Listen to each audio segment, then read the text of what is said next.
함께 나누실 말씀은 신약성경 요한계시록 13장 16절에서 18절까지의 말씀입니다. 찾지 마시고 우리 앞에 화면을 보시고 같이 읽겠습니다. 요한계시록 13장 16절에서 18절까지의 말씀입니다. 함께 읽겠습니다. 그가 모든 자, 곧 작은 자나 큰 자나 부자나 가난한 자나 자유인이나 종들에게 그 오른손에나 이마에 표를 받게 하고 누구든지 이 표를 가진 자 외에는 매매를 못하게 하니 이 표는 곧 짐승의 이름이나 그 이름의 수라. 지혜가 여기 있으니 총명한 자는 그의 짐승의 수를 세어보라. 그것은 사람의 수니 그의 수는 666이니라. 아멘. 우리 하나님 앞에 손을 들어 인사하겠습니다. 하나님의 표를 받게 하옵소서. 우리가 요한계시록을 나누고 있습니다.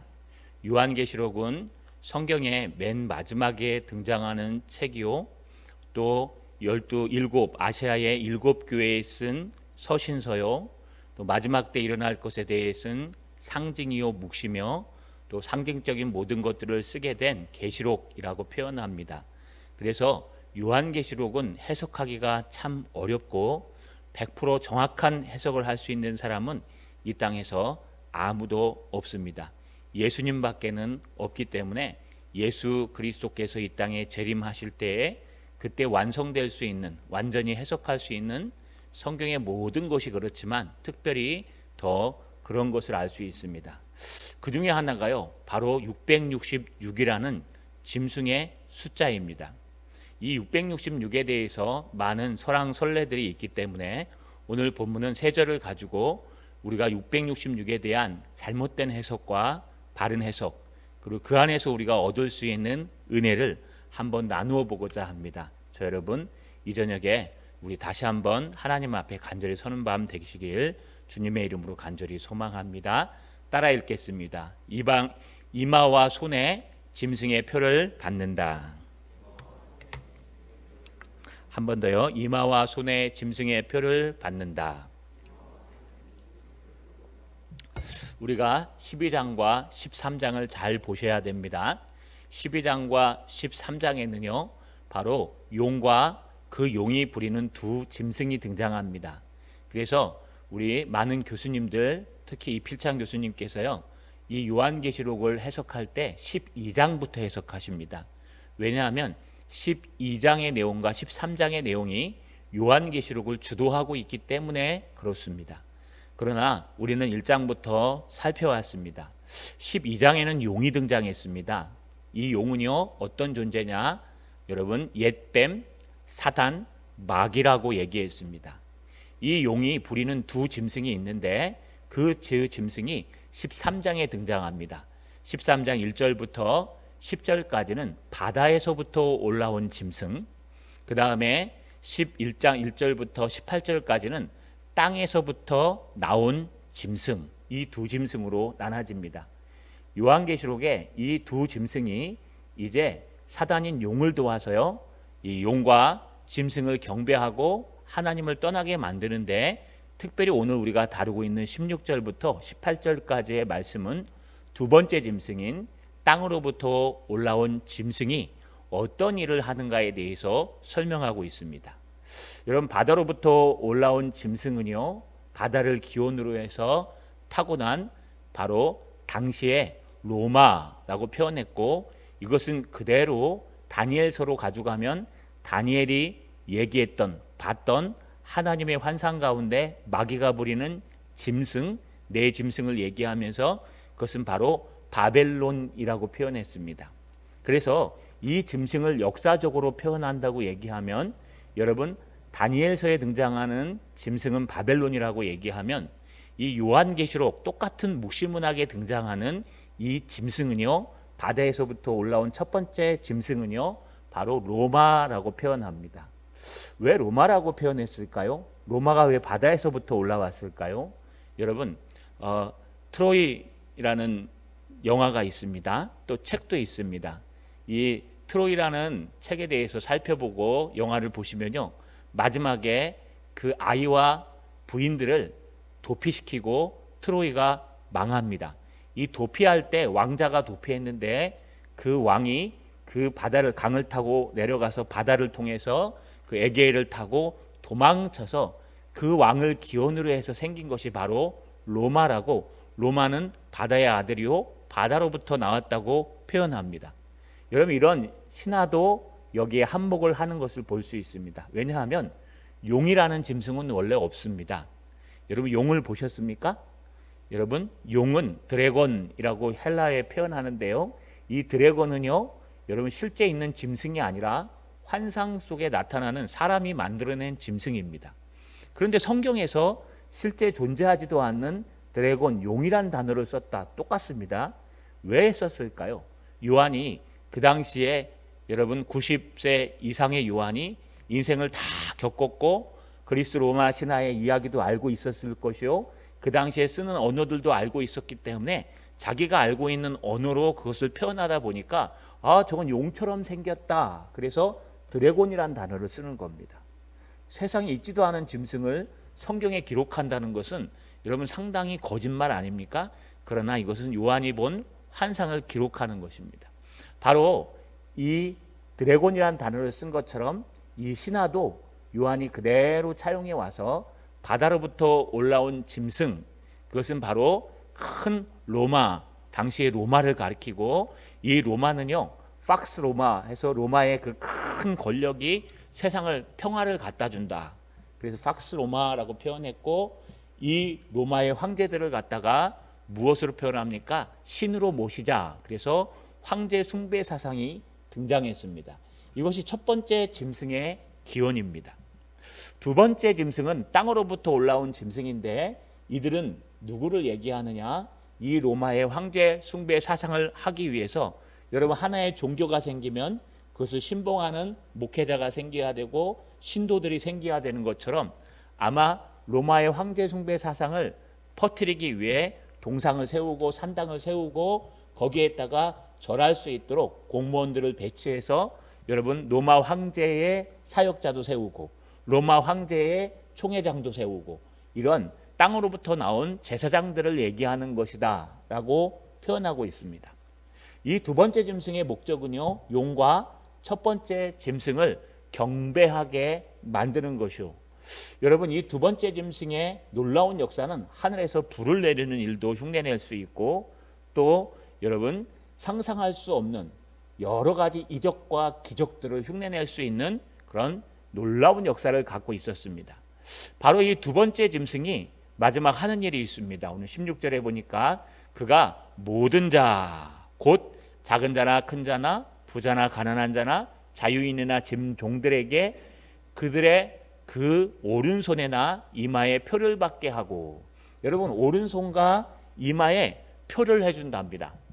그리고 이 표를 해주는데 17절에 보니까 누구든지 이 표를 가진 자 외에는 매매를 못하게 하니 이 표는 곧 짐승의 이름이나 그 이름의 수라라고 표현되어 있습니다. 이마와 표에 여러분 표를 받게 되어 있는데, 여러분 뒤에서는 666이라고 얘기합니다. 이 표를 받은 자들은 매매하거나 경제활동을 할 수 있지만, 이 표를 받지 못한 사람들은 매매하거나 경제활동이나 삶의 활동을 하지 못하게 만든다는 것입니다. 그래서 이 표를 꼭 받아야 한다라고 하는 게 두 번째 짐승의 억압입니다. 여러분 이 표를 가지고 많은 사람들이 여러분 오류적인 해석을 합니다. 첫 번째는 세대주의자입니다. 세대주의자는 누구냐? 휴거를 주장하고 여러분 마지막 때에 일어날 것을 요한계시록 한자 한자가 다 그대로 이루어진다고 생각하는, 그래서 그것이 역사에 그대로 이루어진다. 그래서 뭐 멸망은 이것을 얘기하고 마지막 때는 이것을 얘기하고, 그래서 여러분 뭐 여러 가지 이야기들을 하는데요, 그 일일이 다 세대주의적 해석이라고 표현합니다.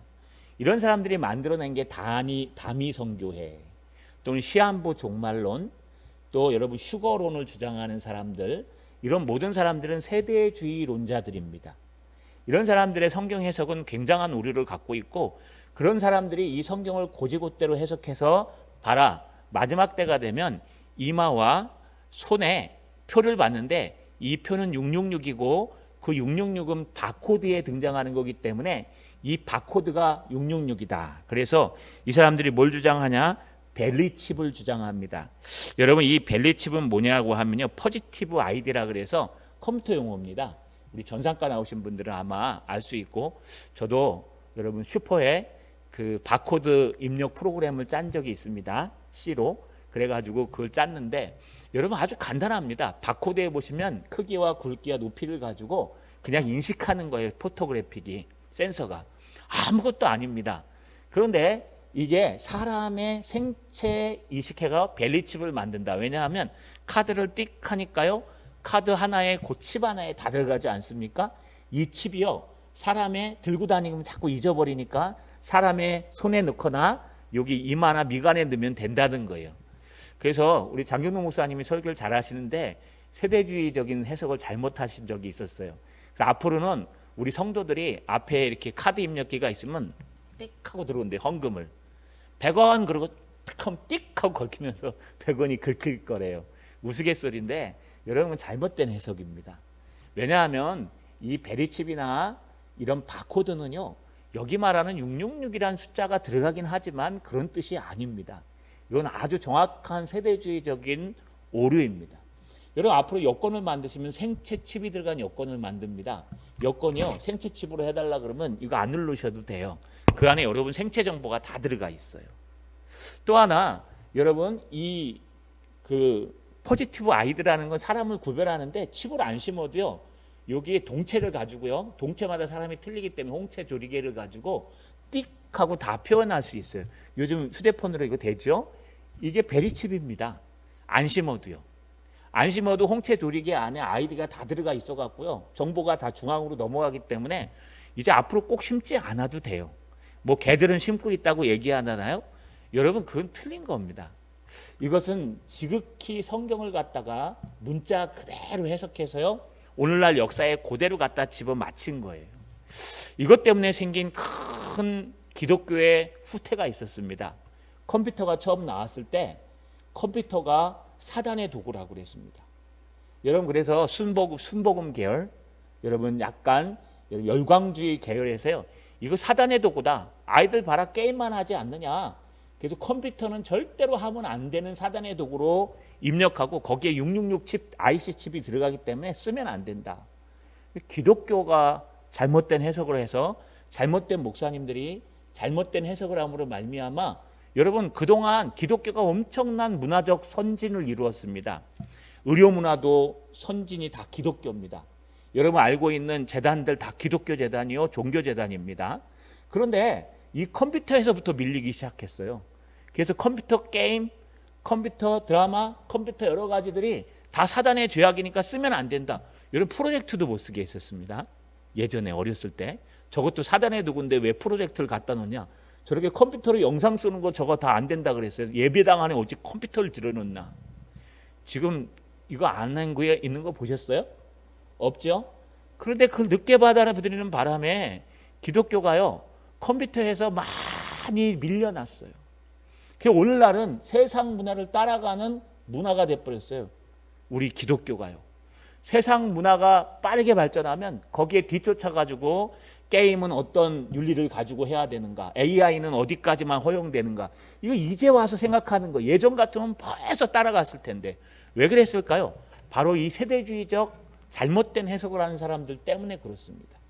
오늘날도 많은 사람들이 잘못된 해석을 하고 있어요. 인간의 경험을 가지고 내가 이런 경험을 했는데 이게 맞다. 여러분 상당히 위험한 겁니다. 이건 잘못된 거예요.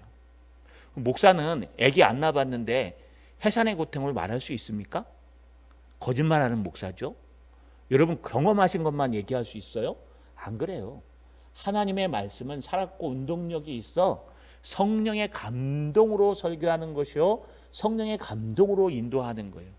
그래서 지금 간 믿은 사람일지라도 하나님의 성령이 임재하시면 내가 많은 고생을 하지 않았더라도 하나님의 은혜로 더 잘 감당할 수 있습니다. 이게 바로 세대주의적 해석자들의 경험적인 해석이에요. 두 번째 해석은요, 바로 여러분 잘 알고 있는 신모천지 아시죠? 거기에 보시면요, 잘못된 해석을 하고 있어요. 거기 이단들은 뭐라고 해석하느냐? 사도 요한이 다시 태어났다. 다시 영이 임했다.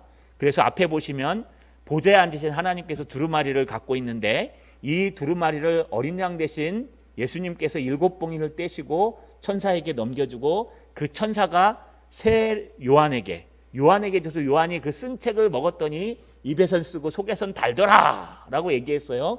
그래서 그가 다 알 수 있다. 이 요한이 누구냐? 바로 우리 교주님이시다. 그래서 여러분 뭐 이단에서는 그 교주가 보고 들은 것을 다 알 수 있다. 아주 간단합니다. 그 교주가 사기꾼이라는 것만 인정하면 그건 다 무너지는 교리예요. 왜? 너희들은 안 본 것을 연구해 갖고 발표하잖아. 우리 새 요한께서는 다 보고 있다.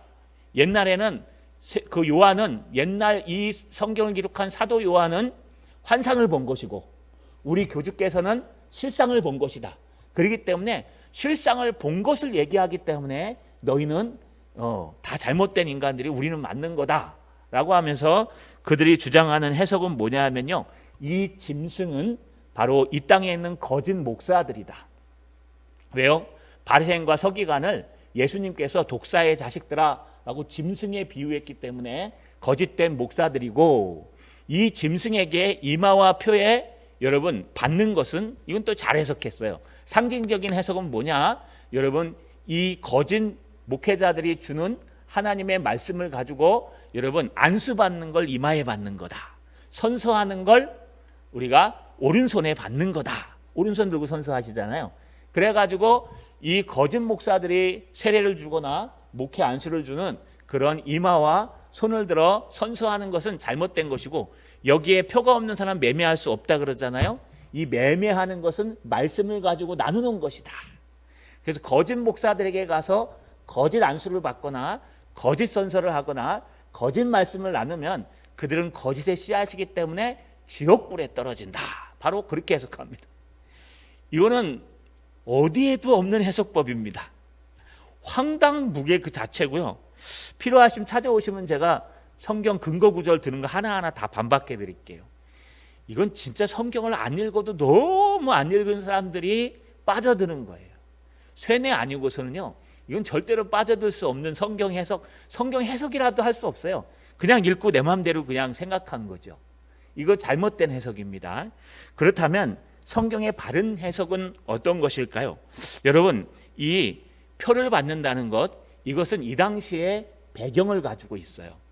이 당시에 많은 양과 염소와 많은 것들을 주인이 표를 합니다.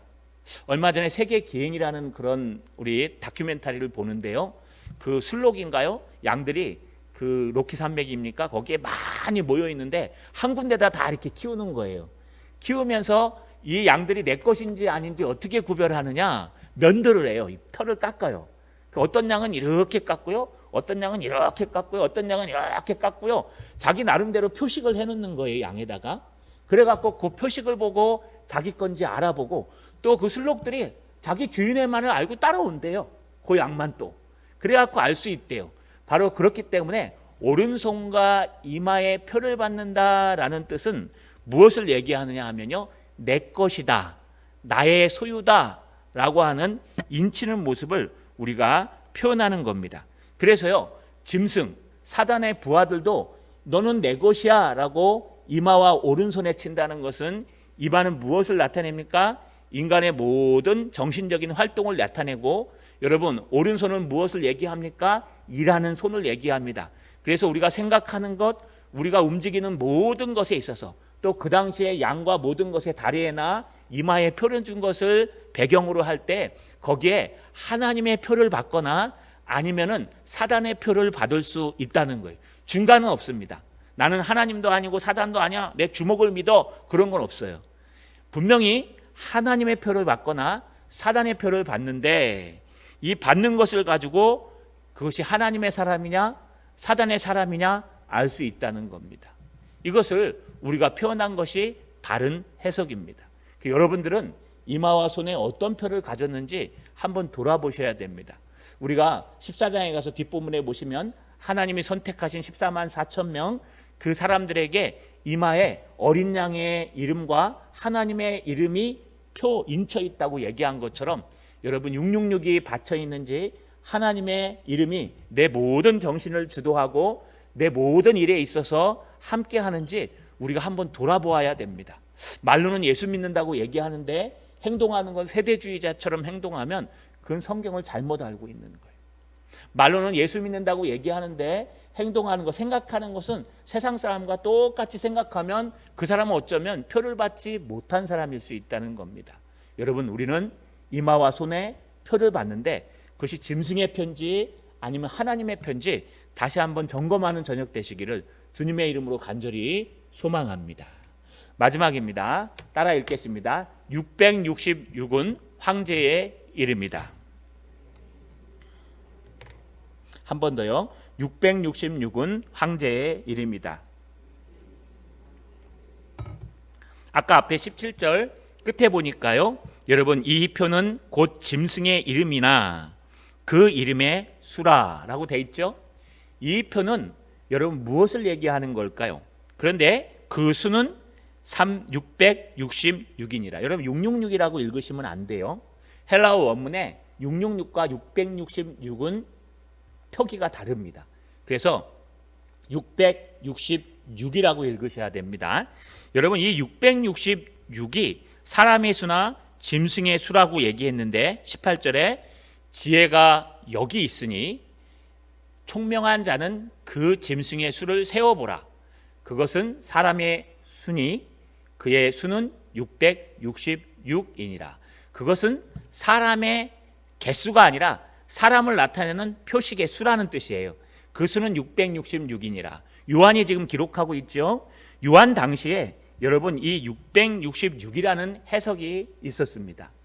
여러분 일단 잘못된 세대주의적인 해석은 아까 말씀드린 것처럼 바코드 666 바코드에 보시면 이렇게 중간에 삑삑 하고 길게 올라온 거 있어요. 그 6이에요. 6이 왜 6이 들어가는지 몰라요. 그 칩에 6이 들어가게 돼 있어요. 제가 교수님한테 컴퓨터공학과라 물어봤더니 왜 6이 들어가는지 몰라요.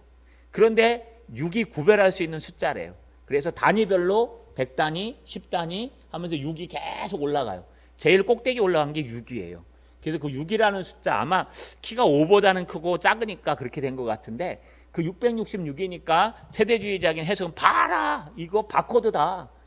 좀 있으면 여기 강아지처럼 심지 않느냐 벨리칩이다 라고 얘기하는데 그것은 시대적 오류 잘못된 해석입니다. 어쩌면 기독교를 더 후퇴시킬 수 있습니다.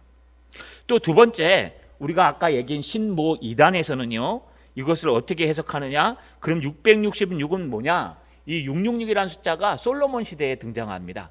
솔로몬이 지혜를 받아서 놀라운 일을 할 때 시바 여왕이 왔었고 많은 사람들이 와서 솔로몬이요 많은 황금을 얻었는데 그 황금으로 자기 성을 여러분 이렇게 수놓을 수 있는 666개의 방패를 만들었다.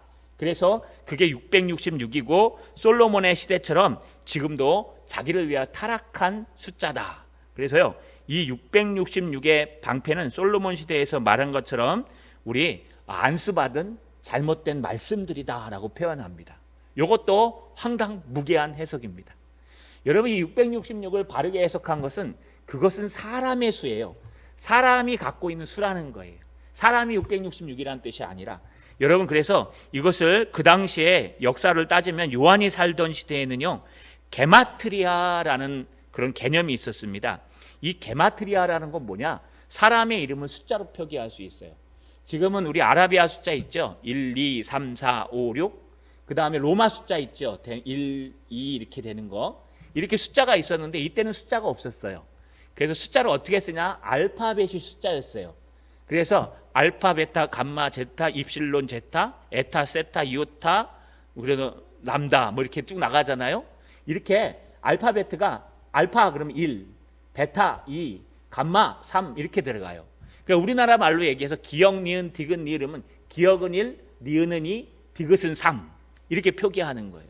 바로 이런 숫자의 표기가 사람의 이름의 표기가 될 수가 있어요. 그래서 100단위는 성, 그 다음에 뭐 성이 따로 쓰니까 100, 10, 6 해갖고 세 글자 이름만 있으면 모든 이름들을 다 표기할 수가 있어요. 그러면 이 이름의 표기를 뭐라나 게마트리아라고 표현했습니다. 그 당시에 역사적인 문헌을 찾아보니까요. 여러분 어떤 비문에 이런 비문이 있었습니다. 나는 546의 수의 여인을 사랑한다. 그러니까 마지막 죽을 때요, 비문에 나는 546의 여인을 사랑한다. 이게 뭐예요? 546이 뭔데요? 그러니까 우리나라 말로 읽으면 그냥 지금으로 해석하면 546의 여인이지만 그 당시에 얘기하면 546이라는 이름을, 그 이름의 음가를 갖고 있는 여인을 사랑한다라고 그 숫자로 그냥 게마트리아, 요즘 뭐라 그러죠? 이니셜만 얘기해봐. 그러면 저는 이니셜이 뭘까요? 김유선이니까 영어로 얘기하면 KYS예요. 그쵸? 그러니까 이니셜만 얘기하는 게 똑같은 거예요. 여러분 666이면은 이 이니셜을 갖고 있는데, 그렇다면 666이 사람의 이니셜이라면, 게마트리아라면 어떤 사람의 게마트리아일까? 요한이 어떻게 왜 666이라고 썼을까라고 얘기하니까요, 여러분 이 당시 카이사르 황제 중에 네로 황제가 있습니다. 이 네로 황제를 갖다가 라틴어로 번역하면 네론이라고 얘기해요. Neron입니다. 여러분 여기에 음가를 매겨 보니까 여러분 N이라는 것은 음가 철자들 N이 50, E가 6, R이 500, O가 60, N이 50 해서 모두 합하면 666이에요.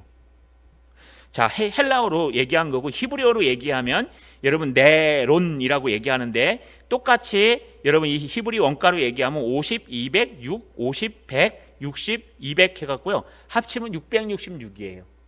그래서 이 게마트리아란 개념으로 해석하면 666은 네로 황제를 표현하는 숫자입니다.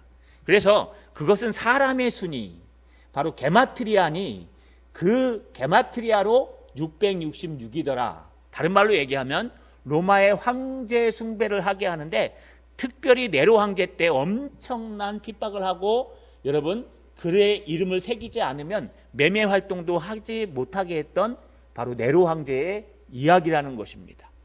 다시 말하면 그 당시에 있어서 경제 활동이나 그 당시에 있어서 여러분 문명이나 모든 이권을 위해서 예수 믿는 사람들, 하나님의 사람들은 이마와 손에 하나님의 은혜의 예수 그리스도가 있었기 때문에 그들은 네로 황제에게 고개를 숙이지 않았습니다. 그래서 네로 황제는 그 사람들을 십자가에 묶어놓고 머리에다 기름을 바르고요, 거기다 불을 붙여갖고 여러분 가로등으로 사용했습니다. 사람 타는 냄새가. 또 그들에게 가죽옷을 입혀갖고, 짐승의 가죽을 입혀갖고요 굶주린 사자들 앞에 원형 경기장에 내놓고 뜯어 먹어서 죽이게 했어요. 아니요, 심지어는요 여러분 화형시켜서 그들을 완전히 타 죽이는 그런 놀라운 역사도 했고, 어떤 마을 사람들은 예수 믿는다는 것 하나 때문에 황제한테 절 한 번 하면 되는데 1년에 딱 한 번만 하면 됩니다. 나가서 절하고 인장만 받으면, 네로 황제의 이름만 받으면 모든 것을 할 수 있는데 그것을 안 하고 숨어 있다 걸려서요 마을 사람 전체가 다 여러분 얼음장에 들어가서 얼어 죽는 놀라운 일도 있었습니다. 바로 이게 그 시대의 핍박을 나타내는 거예요. 그래서 666이라는 숫자는 여러분 이 숫자는 바코드도 아닙니다. 이 숫자는 바로 거짓 선지자들의 말씀도 아닙니다. 이 숫자는요 요한 당시에 게메트리아, 사람의 이름을 표현하는 단어인데 바로 네로 황제의 이름을 여기에 기록한 것입니다. 꼭 네로만 얘기할까요?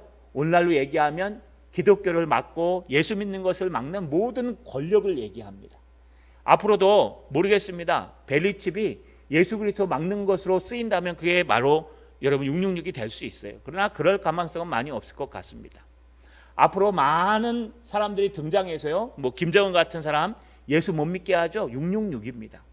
바로 이런 모든 것들이 다 666에 들어갈 수 있다는 거 여러분 꼭 기억하시고, 우리는 짐승의 숫자에 고개 숙이지 않고 오직 예수 그리스도를 믿음으로 나의 이마에, 나의 오른손에, 내가 활동할 모든 삶의 현장에서, 내가 생각하는 모든 사상의 현장에서 예수 그리스도를 의지하고 그분으로 살아가시는 저 여러분 되시기를 주님의 이름으로 간절히 축원합니다.